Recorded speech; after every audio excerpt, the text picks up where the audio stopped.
జై కేసీఆర్. 24 గంటల కరెంటు, 24 గంటల కరెంటు, 24 గంటల కరెంటు, 24 గంటల కరెంటు అందించాలి. జై తెలంగాణ, కేసీఆర్ గారి నాయకత్వం. ఈ ప్రభుత్వానికి వార్నింగ్ ఇచ్చాం.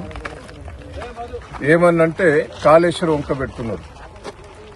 మరి మీరు వచ్చి 3 సంవత్సరాలు అవుతాను. మరి నీళ్లు పోయినసారి అనంగానంగా నీళ్లు వదిలిపెట్టారు, అంతకుముందు అనంగానంగా నీళ్లు వదిలిపెట్టారు. మరి ఇప్పుడు కావాలని నీళ్లు ఉన్నాయి, నీళ్లుండి గోదావరి గలగల బారిపోతున్నది, ఆంధ్రాకు దోలుతున్నారు. దీని వెనుక రేవంత్ రెడ్డి గారి కుట్ర ఉన్నది. తెలంగాణ ఎండబెడతాడు, ఆంధ్రాకు నీళ్లు ఇస్తాడు. నేను ఒక్కటే, ఆంధ్ర వాటా ఆంధ్ర ఇస్తే తప్పులేదు. తెలంగాణ ఎందుకు ఎండబెడుతున్నావు? ఎంత ఘోరమైన పరిస్థితి ఉన్నది. ఇవాళ ప్రతి దిక్కున మొత్తం పొలాలు ఎండిపోయినాయి, మక్కలు ఎండిపోయినాయి, నీళ్లు లేవు. నీళ్ళ ఆశతోటి వస్తాయి కదా సంవత్సరం వచ్చినాయని రావూరు మొత్తం తిరిగి వస్తున్నా, లేబర్తి కానించి మొత్తం కూడా తిరుగుతున్నాయి. ఎక్కడ చుక్క నీళ్లు. బోర్లలో నీళ్లు ఎండిపోతాయి. బోర్లలో నీళ్లు ఎందుకు ఎండిపోతాయి? కాలువ నీళ్లు వస్తేనే, చెర్లలకు నీళ్లు వస్తే నీళ్లు జల పెరుగుతుంది.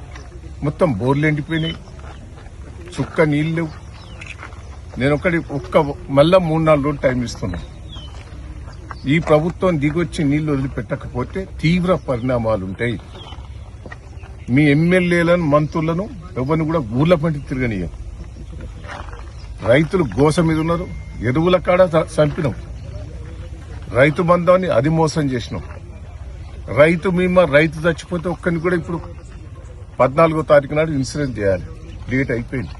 అంటే రైతు చనిపోతే కూడా పైసలు వచ్చే పరిస్థితి లేదు. అంటే అన్ని కూడా కళ్యాణ లక్ష్యం పొంది పెట్టాం. అది కోర్టుల కేసు ఎత్తి అయిపోవు.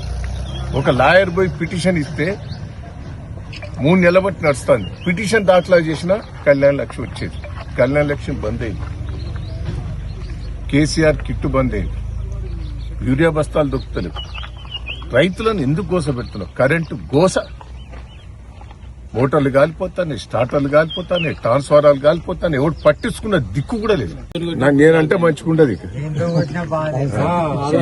ఇవాళ ఇంకా విమర్శిస్తాను సిగ్గు లేకుండా. ఏమని విమర్శిస్తావు?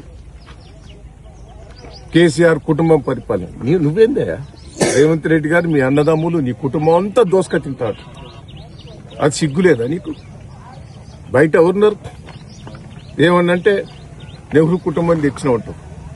మరి కేసీఆర్ తెలంగాణ తెచ్చారు. ఆ కుటుంబం అంతా పోరాటం చేసింది. కేటీఆర్ పోరాటం చేశాడు, హరీష్ రావు గారు పోరాటం చేశారు, అందరు పోరాటం చేశారు తెలంగాణ కోసం. మరి ఇలా ఇందిరాగాంధీ కుటుంబం, రాహుల్ గాంధీ, సోనియా గాంధీ, ఎంతమంది, ప్రియాంక గాంధీ, వీళ్ళందరూ మరి ఎందుకు వెళ్తారు? అందరు పదవులు వచ్చినాయి.